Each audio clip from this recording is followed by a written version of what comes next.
from New York, Late Night Show with Mike Siddiqui. अस्सलाम वालेकुम and welcome to the show.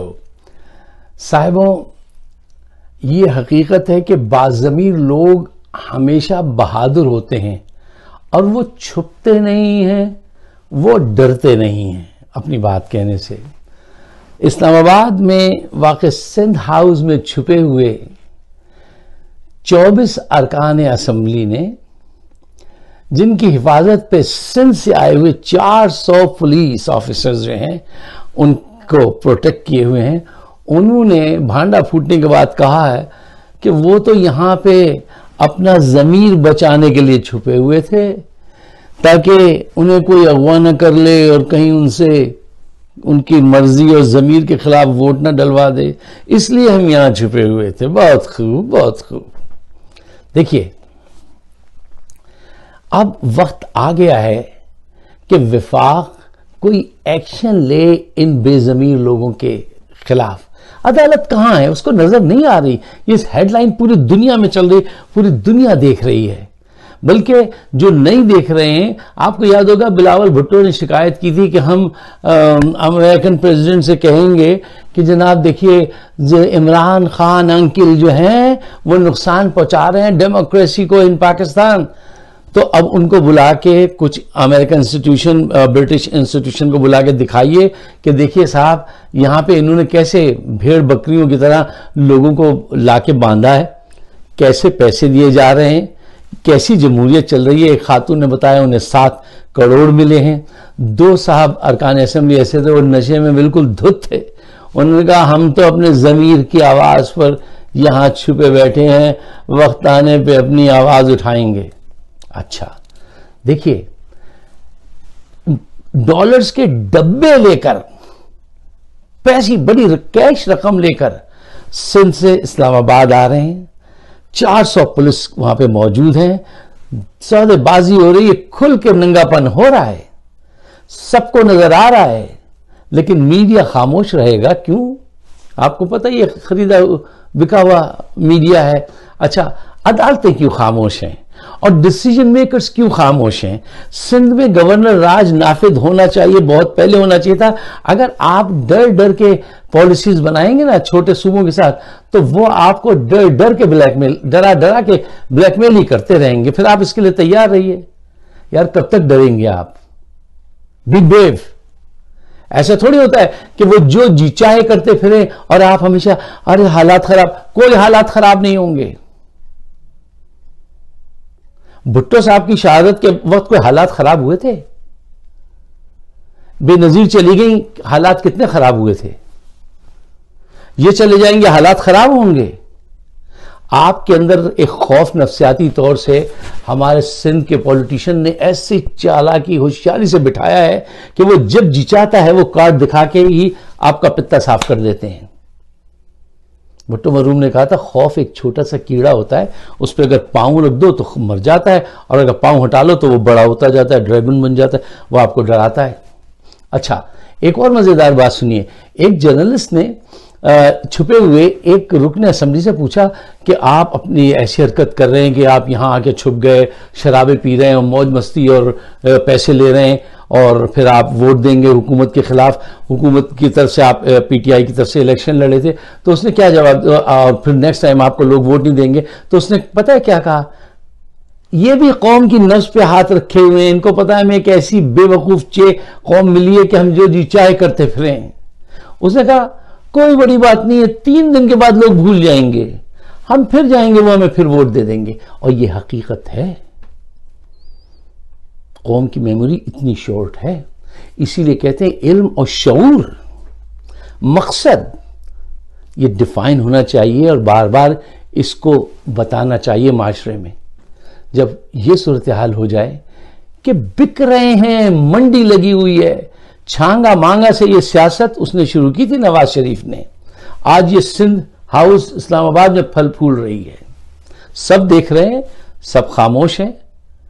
खामोशी जो है ना, अक्लमंदी का इशारा जरूर है, लेकिन इससे कभी कभी बेवकूफ़ी की मैनिफेस्टेशन भी होती है, उसका इजहार भी होता है बेवकूफ़ी का। तुम्हें पता होना चाहिए कहां नहीं बोलना और कहां बोलना है। ये वो मुकाम है, बोलिए, गुफ्तगू कीजिए कि ये फितरत इंसान है शकीब, जाले लग जाते हैं जब बंद मका होता है। अब बोलिए, ये जुल्म, ये जो जबर कर रहे हैं जमहूरियत के साथ, इसके खिलाफ आवाज उठाइए। अच्छा साहब, अब कौमी हुकूमत की बात आई है शहबाज शरीफ की तरफ से। उन्होंने फरमाया है कि पीटीआई को इख्तिदार से बाहर कर दीजिए, हमारे सारे केसेस नैब के बंद कर दीजिए और एक कौमी हुकूमत बनाई जाए जिसमें सब लोग शामिल हों। इनको पता है कि जो भी हुकूमत बनाएगा वो फेल तो होनी है, जो बैनुल अक़वामी हालात हैं और खजाने को ये लूट के जिस अंदाज से बाहर ले गए हैं, इसके बाद हुकूमत तो नहीं चलेगी, इनसे नहीं चलेगी। वो इमरान खान है, वो जिद्दी बलमा जो चला रहा है, इनसे नहीं चलेगी। अच्छा, तो इन्होंने कहा कि अब जो है वो नुकसान होने का वक्त आया है, तो इल्जाम सब पे बराबर का होगा कि कौमी हुकूमत थी। अच्छा देखिए, कौमी हुकूमत का वो हाल होगा जो एक ज़माने में किसी ने सादत मंटो साहब से पूछा कि कैसा चल रहा है आपका मुल्क, तो उनका वो जुमे की नमाज की तरह चल रहा है। जेल में जैसे जुमे की नमाज होती है कि जेब कुतरा जो होता है वो अजान देता है, कातिल जो है वो इमामत करता है और सारे चोर जो हैं वो नमाजी होते हैं, काम चल जाता है। पाकिस्तान में अब ये जो हुकूमत कायम करना चाहते हैं, उसका जो प्राइम मिनिस्टर होगा वो होगा जो अरबों डॉलर बाहर भेज चुका है, लंदन में उसकी रियल एस्टेट्स का बिजनेस है। वजीर खारजा वो होगा जो सर्टिफाइड है, उसने लिख के दिया था कि मैंने करप्शन की। वो दोबारा आएगा, वो कर्जा लेने में तेज है, वो जल्द से जल्द कर्जे लेगा और इनका कमीशन इनको देगा, अपना कमीशन अपने अकाउंट में भेज देगा। इनका वजीर दाखिला वो होगा जिसके जेब में अकामा होगा बाहर सऊदी अरब में काम करने का या दुबई में, कि वो एज ए प्लम्बर वहां या बैंक मैनेजर काम कर रहा है। तो ये ग्रुप होगा जो काम करेगा और गलियों में इनके जो वर्कर हैं वो नारे लगाते फिरेंगे, छोटी मोटी स्नैचिंग वो करते रहेंगे कि मियाँ दे नारे वजनगे वजनगे वजनगे, मियाँ दे नारे वजनगे। तो वो नारे लगाते रहेंगे, ये इस किस्म की हुकूमत चलाएंगे। क्या इस किस्म की हुकूमत आपको कबूल है? कौम को कबूल है?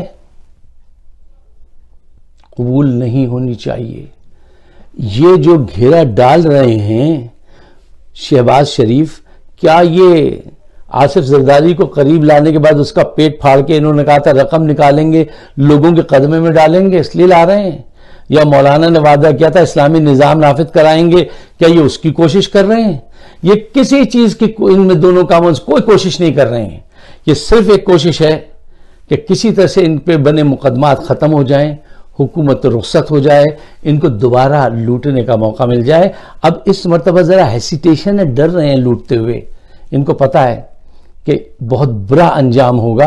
तो इस वक्त ये चाहते ये हैं कि ये फंस गए बीच में कि अगर हुकूमत मिल गई तो बहुत बड़ा लॉस होगा इनका। मैंने 3-4 वीडियो पहले भी एक वीडियो बनाई थी कि वो हार के भी जीत जाएगा और ये जीत के भी हार जाएंगे।